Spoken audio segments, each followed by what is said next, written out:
Hi மச்சி, ஸ்ரீலங்காவில் best vanilla பெர்ஃப்யூம்னு ஒரு லிஸ்ட் எடுத்தா அந்த லிஸ்ட்டில் கண்டிப்பாக இந்த பெர்ஃப்யூம் இருக்கும். இதான் கட்லாஜோட க்ரீம் வெல்வெட். இதோட ஸ்மெல் எப்படி இருக்கும்னு பார்த்தீங்கன்னா கேரமல், வெனிலா, ஹனி இது மாதிரி ஒரு ஸ்வீட் டெசர்ட் உங்கள் முன்னால் இருந்தால் எப்படி இருக்குமோ அது மாதிரி தான் இதில் ஸ்மெல் இருக்கும். ஸோ இது எப்போல்லாம் நான் யூஸ் பண்ணுறேன்னா அப்போல்லாம் என்ட்ரெஸ் எனக்கு கடிச்சு சாப்பிட தோணும். ஏன்னா அந்தளவுக்கு ஒரு எடிபிள் ஸ்மெல்லிங். ஸோ ஆப்வியஸ்லி இது நைட் டைமுக்கு தான் பர்ஃபெக்ட்லி சூட் ஆகும். முக்கியமாக ஈவினிங் ஃபங்க்ஷன்ஸ், டேட் நைட் இது மாதிரி டைமுக்கு பர்ஃபெக்ட்லி சூட்டபிள். ஸோ இதோட பெர்ஃபார்மன்ஸ் பற்றி பேசினா ஒன் டேக்கு க்ளோத்ஸில் நிற்கும். ஆனால் முக்கியமான ஒரு விஷயம்னா இது வந்து ஒயிட் ட்ரெஸ்ஸில் யூஸ் பண்ணிட வேணாம். ஏன்னா இதோட ஜூஸ் வந்து yellow கலரில் இருக்கும்.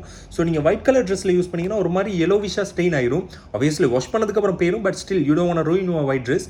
ஸோ இதோட பெர்ஃபார்மன்ஸ் ஒன் டேக்கு க்ளோத்தில் நிற்கும். அண்ட் இதோட ப்ரொஜெக்ஷன் வந்து கம்ப்ளிமெண்ட் மேக்னெட். நீங்கள் எப்போல்லாம் யூஸ் பண்ணுறீங்களோ அப்போல்லாம் கண்டிப்பாக ஒரு கம்ப்ளிமெண்ட் கிடைக்கும். ஏன்னா இதோட வெனிலா ஃப்ளேவர் வந்து ரொம்ப ஹெவியாகவே இருக்கும். ஸோ ஒரு மாதிரி கேரமல் டைப் ஒரு எடிபிள் ஸ்மெல் இருக்கனால ஸோ கம்ப்ளிமெண்ட் மேக்னெட் ட்ரை பண்ணி பாருங்கள். ஸோ இதோட ப்ரைஸ் ரேஞ்ச் வந்து இது பியாங்கா லாட்டேன்னு சொல்கிற ஒரு பெர்ஃப்யூமோட டூப் தான். அது வந்து ஒரு 50,000 55,000 மாதிரி வரும். பட் இது 16,000 to 18,000 உங்களுக்கு வாங்கலாம். So which is really a great deal. So உங்களோட தாட்ஸ் என்னன்னு கீழே கமெண்ட் பண்ணுங்கள். இதே மாதிரி இன்னொரு பெர்ஃப்யூமோட நெக்ஸ்ட் வீடியோவில் வரேன். ஸோ அது வரைக்கும் ஸ்மெல்ஸ் கிரேட் மச்சி.